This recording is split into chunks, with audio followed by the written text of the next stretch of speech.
The evening air in downtown Portland carried the scent of autumn leaves and the distant promise of rain. David Harrison sat alone at a sidewalk table outside Café Bellecourt, watching the city settle into its familiar rhythm of evening commuters and early diners.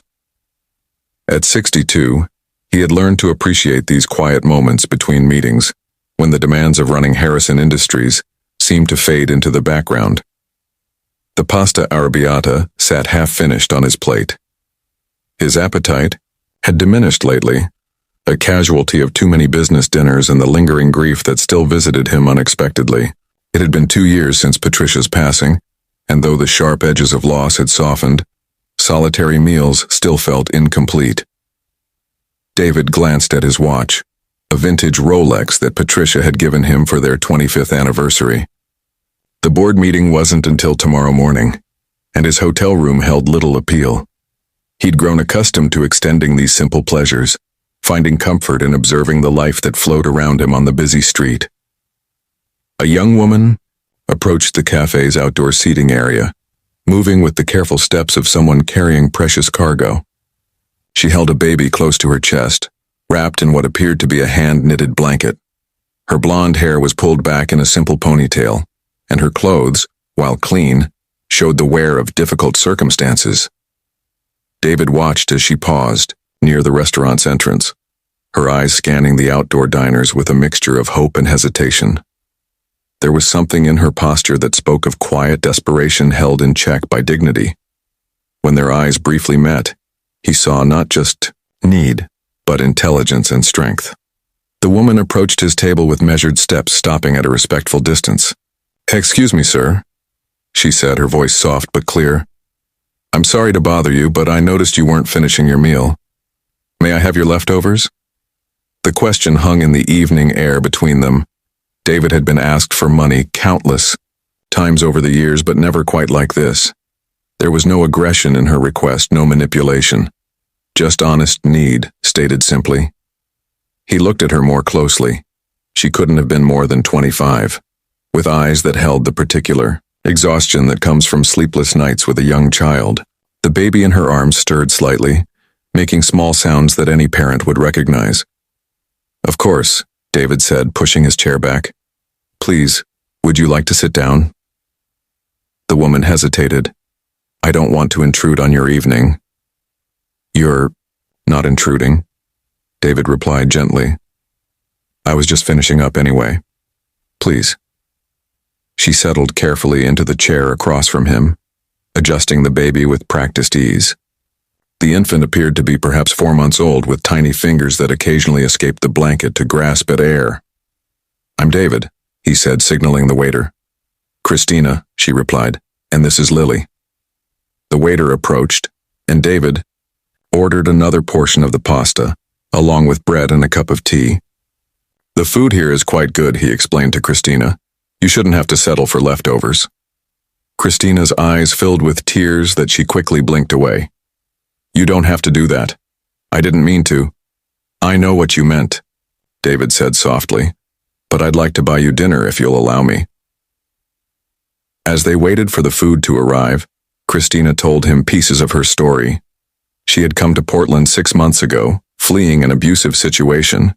She'd found work at a diner, but the hours were unpredictable and childcare was expensive.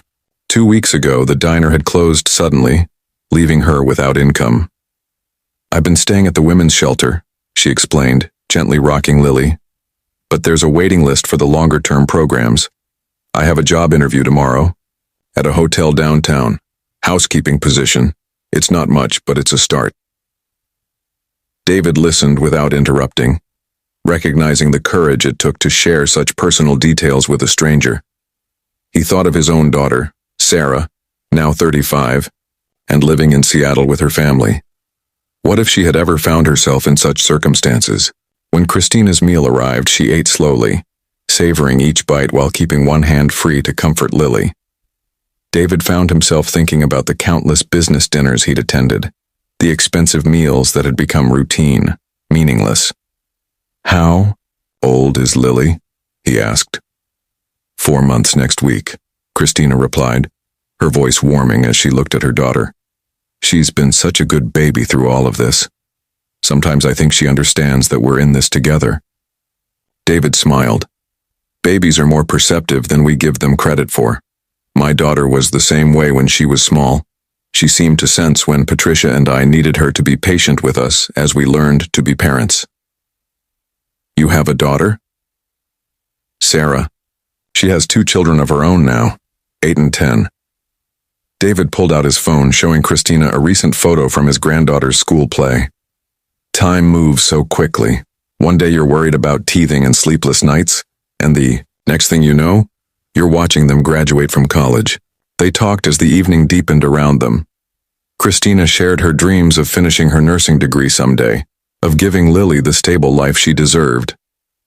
David found himself talking about Patricia, about the foundation they had started, together to help families in crisis. "She always said that everyone deserves a second chance," David said, "that circumstances don't define character." As the cafe began to wind down for the evening, David made a decision that felt both spontaneous and inevitable. He reached into his jacket and pulled out a business card, writing something on the back. "Christina," he said, "I want you to call this number tomorrow morning. Ask for Helen Martinez. She's the director of our family assistance program." Christina looked at the card, then back at David.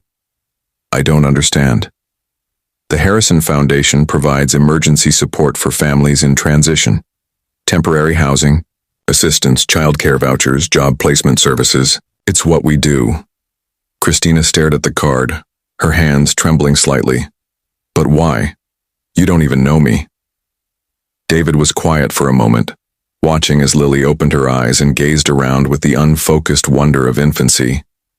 "Because 35 years ago my wife and I were young and struggling. We had big dreams but no money, and Sarah was just a baby. A stranger helped us when we needed it most. Not just with money, but with opportunity and dignity."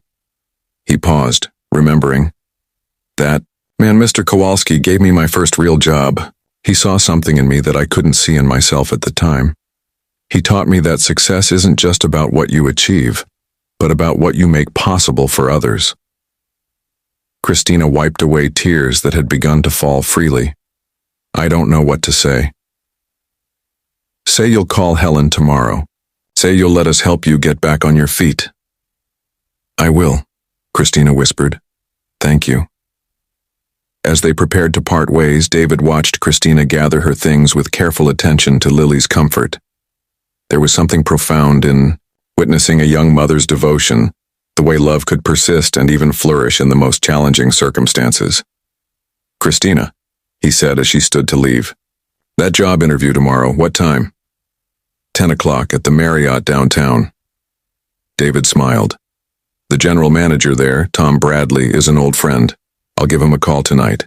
Not to guarantee anything," he added quickly, "but to make sure they see what I saw tonight. Someone with character and determination." 6 months later, David received a handwritten letter at his office. Christina had gotten the hotel job, and with the foundation's assistance, had moved into a small apartment near Lily's daycare. She was taking evening classes toward her nursing degree and had included a photo of Lily, now sitting up and smiling at the camera. "Mr. Harrison," the letter read, "I think about that evening often. You showed me that asking for help isn't shameful, and that accepting kindness isn't weakness. But mostly you showed me that there are still people in the world who see others as family, not strangers. I hope someday I can pass on what you gave me. Not just the practical help, but the reminder that we're all connected, that we all matter." David folded the letter carefully and placed it in his desk drawer, next to Patricia's photo. He thought about that evening outside the cafe, how a simple request for leftovers had reminded him of something essential about human connection and the privilege of being able to help. That night, he called Sarah in Seattle. "I've been thinking about your mother's favorite saying," he told her, "about everyone deserving a second chance." "What about it, Dad?" "I think she would have added something to that. I think she would have said that sometimes giving someone else a second chance gives you one too." As David looked out his office window at the city lights below, He reflected on how the most meaningful moments often arrived unannounced. A young mother's courage in asking for help. An old man's recognition of his younger self in someone else's struggle. The simple miracle of human kindness, connecting strangers across the divide of circumstance. Sometimes he realized what appears to be charity is actually grace, offered and received by both parties, reminding us all that we're more alike than different, and that we're never truly alone as long as we remain open to the possibility of connection. The evening air outside still carried the scent of autumn and the promise of rain, but now it also carried the memory of a conversation that had changed two lives, one act of kindness at a time.